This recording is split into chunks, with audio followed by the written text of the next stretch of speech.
Hi friends, అందరికీ good morning. అందరు ఎలా ఉన్నారు? బాగున్నారా? హెయిర్ గ్రోత్ సీరం అయితే చేస్తున్నాను ఈజీగా. రెండే వస్తువులతోటి కొద్దిగా బియ్యం, కొద్దిగా రోజ్మెరీ లీవ్స్ మంచిగా ఉడకాలి. ఉడికినాక మనం మధ్యాహ్నం పూటాల ఖాళీ ఉన్నప్పుడు ఇలా బియ్యం వేసేసిన. నేను 1 టేబుల్ స్పూన్ బియ్యం వేసిన, 2 టేబుల్ స్పూన్ రోజ్మెరీ లీవ్స్. ఇది మంచిగా ఉడకాలి.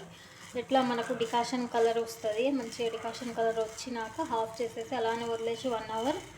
దాని తర్వాత మధ్యాహ్నం పూట అప్లై చేసుకొని నైట్ మొత్తం వదిలేసిన ఓకే, చాలా బాగా హెయిర్ గ్రోత్ ఉంటుంది, హెయిర్ ఫాల్ తగ్గుతుంది. ఇది మంచి చిన్న మంట మీద ఉడకపెట్టుకోండి. ఇవి సగం నీళ్ళు కావాలి. నేను 1 గ్లాస్ పెద్ద గ్లాస్ వాటర్ వేసిన, 1/2 గ్లాస్ కావాలి ఇది. ఇక్కడ వచ్చేసి కొద్దిగా గోరింటాకు ఆకులు డ్రై వేస్తున్నా నేను, ఎందుకంటే నాకు వైట్ హెయిర్ ఉన్నాయి కాబట్టి. వైట్ హెయిర్ లేని వాళ్ళు స్కిప్ చేసేయండి. ఇప్పుడు ఇది చిన్న మంట మీద ఉడకాలి.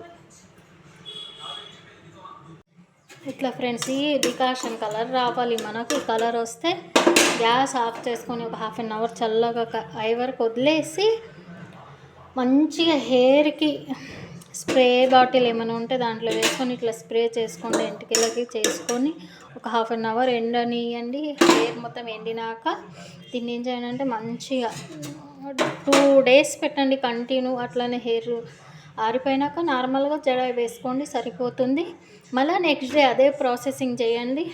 నార్మల్గా స్ప్రే చేసుకోండి, ఆరినాక జడ వేసేసుకొని నెక్స్ట్ డే షాంపూతో వాష్ చేసుకొని సూపర్ హెయిర్ గ్రోత్ ఉంటుంది అండ్ హెయిర్ ఫాల్ తగ్గుతుంది. వీడియో కనుక నచ్చినట్టయితే లైక్ చేయండి, షేర్ చేయండి, సబ్స్క్రైబ్ చేయండి ఫ్రెండ్స్. ఫాలో చేయడం మాత్రం మర్చిపోకండి. Love you all, bye. ఇలా ఉంటుంది కలర్ వచ్చేసి.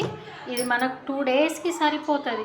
2 డేస్కి ఫుల్ తడిగా అయ్యేటట్టు పెట్టకండి. నార్మల్ లోపల ఇలా పాపిడి తీసేసి, పాపిడిలో మనం ఆయిల్ ఎలా పెట్టుకుంటామో అలా పెట్టుకోండి. అలా పెట్టి వదిలేసి 1/2 అవర్లో ఆరిపోతుంది. మంచిగా ఆరినాకనే జడ వేసుకోండి. పచ్చి ఉన్నప్పుడు వేస్తే హెయిర్ ఫాల్ అవుతుంది. మంచిగా లైట్గా ఆరినాక జడ వేసుకోండి, సూపర్ హెయిర్ గ్రోత్.